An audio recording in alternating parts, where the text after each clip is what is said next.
এখনৰ পইচাই দুখন আহিলেগৈ বুজিছে নাই ইয়াত এখনে ভাগিলে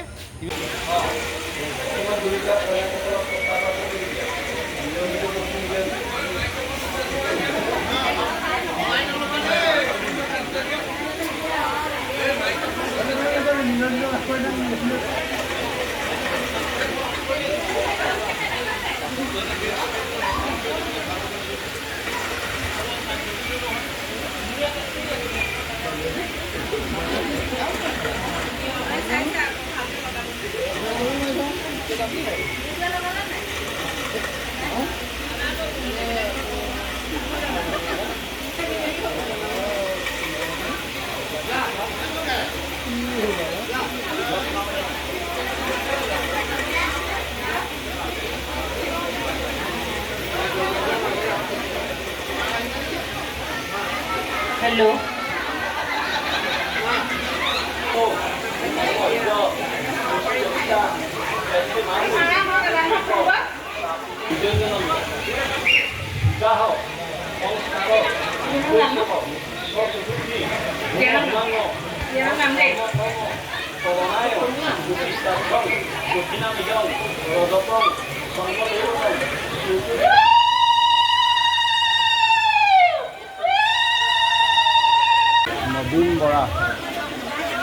নবীন বৰা আৰু দীপামণি বৰা অংকুৰ কলিতা বৰা আৰু শিৱানী দত্ত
আহিলো হঠাৎ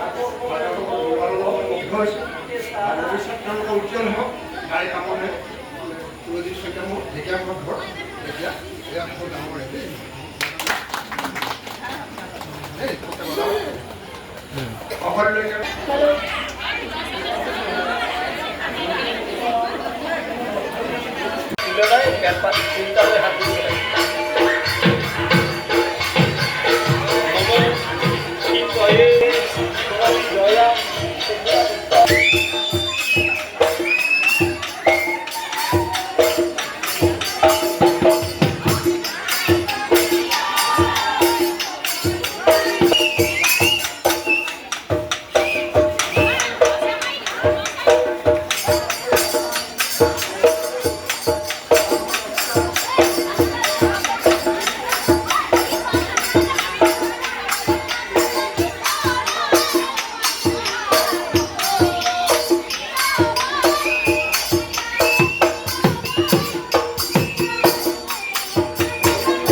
জনালোঁ।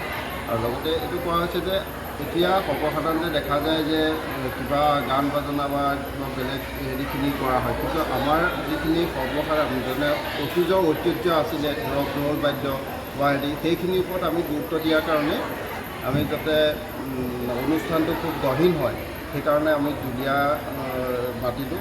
বিশেষকৈ আমি আগতেও দেখিছোঁ তেখেত এই ঢুলীয়াগৰাকীয়ে খুব সুন্দৰ কৈছে, মহিলাক আমি এতিয়া গুৰুত্ব দিয়া হৈছে, চবতে গুৰুত্ব দিছে, সেইকাৰণে মহিলা ঢুলীয়াক আমি নিমন্ত্ৰণ জনালোঁ আৰু তেখেতেও খুব সুন্দৰকৈ এই আমাৰ কাৰ্যসূচীত অংশগ্ৰহণ কৰিলে আৰু তেখেতলৈও অশেষ ধন্যবাদ। নামঘৰ প্ৰাংগণত আজি সন্ধ্যাবেলা শুভদিন শুভক্ষণত সমস্ত ৰাইজৰ সৰ্বসন্মতিক্ৰমে আঠযোৰা বিষ্ণুস্বৰূপ বৰ আৰু লক্ষীস্বৰূপ কন্যাক আমি বৈবাহিক জীৱন সুখময় হোৱাৰ মানসেৰে বৈদিক কৰ্মৰে সমাজৰ নীতি নিয়ম ৰক্ষা কৰি সমস্ত কৰ্ম সধোৱা হ'ল আৰু তাৰে সকলো অংশগ্ৰহণ কৰি কৰ্মভাগ কৰিলে সমস্তৰ প্ৰতি আমি কৃতাৰ্থ হৈছোঁ আৰু ৰাইজৰ প্ৰতি আমি কৃতাৰ্থ হৈছোঁ। ৰাইজে সহায় সহযোগ কৰাৰ কাৰণে আমি যথেষ্ট আনন্দিত হৈছোঁ আৰু আপোনালোকেও আহি যে আমাৰ এই কৰ্মভাগত আমাক ভগৱন্তৰ চৰণতে সেৱাভাগ ধৰিবৰ কাৰণে সুবিধা দিছে, তাৰ কাৰণে আপোনালোকৰ প্ৰতিও আমি কৃতাৰ্থ হৈ আপোনালোকক আমি সেৱা জনাইছোঁ। আজি এই শুভক্ষণত 8যোৰা যুৱক যুৱতীয়ে বিবাহগীতত অংশগ্ৰহণ কৰিলে। বিশেষতঃ তেখেতসকলৰ বয়স 35ৰ পৰা প্ৰায় 65মান হ'ব। এজনকৈ 60 বছৰ হৈ গ'ল, তেখেত 65মান হ'ল। আৰু তেখেতসকলৰ বিশেষতঃ আৰ্থিক অৱস্থা বৰ উন্নত নহয়, সেই হেতুকে সমাজৰ নীতি নিয়ম ৰক্ষা কৰি এই বিবাহগীত সম্পন্ন কৰা হ'ল আৰু তেখেতসকলেও আমাৰ অংশগ্ৰহণ কৰিলে। গতিকে আমাৰ উদ্দেশ্য সেয়াই। শুভ মুহূৰ্তত মই কওঁ যে এইটো মানে ৰাইজে বৰ ধুনীয়া পদক্ষেপ লৈছে। ঠিক তেনেকৈ মানে আমি আজি ইমান দিনে হ'ব পৰা নাছিলোঁ। আজি ৰাইজৰ আশীৰ্বাদত ৰাইজৰ সুবিধাত আমি অলপ হ'লেও মানে আগবাঢ়ি যাবলৈ সক্ষম হ'ম। ঠিক তেনেকৈ মানে অসমতো বহুত তেনেকুৱা মানুহ এতিয়াও আছে, ওলাই আহোঁ চবেই। ইমান ডাঙৰ খৰচাও নালাগে, ৰাইজৰ আশীৰ্বাদত মানে তোমাৰ উদ্ধাৰ হ'ব পাৰিছে। সেই মোৰ তোমাৰ মই কি ক'ম, মই মুঠেই আনন্দ। হয়, এতিয়া মনৰ সেই অনুভৱটোকে কওকচোন দাদা। সেইটো এতিয়া মই মোৰ ফালতো মই শুনো, সেইটো আপোনাক এখন বিয়া বুলি ক'লে বিয়া এখন পটককৈ পাতিব নোৱাৰে। এখন বিয়া পাতিবলৈ ক'লে বহুত পইচা প্ৰয়োজন হৈ যায়। গতিকে আজি ৰাইজে মানে যিটো পদক্ষেপ ল'লে, আজি শান্তিপুৰ ৰাইজে মানে যিটো পদক্ষেপ লৈছে, গতিকে মানে যিহেতু মানে ধুনীয়া পদক্ষেপ লৈছে, কমটি হেৰিয়ত মানে ধৰি লওক ৰাইজৰ আশীৰ্বাদ লৈ মানে তোমাৰ উঠা হ'বলৈ সক্ষম হৈছে। মোৰ সিমানে আমাৰ ফালৰ পৰা ক'ব।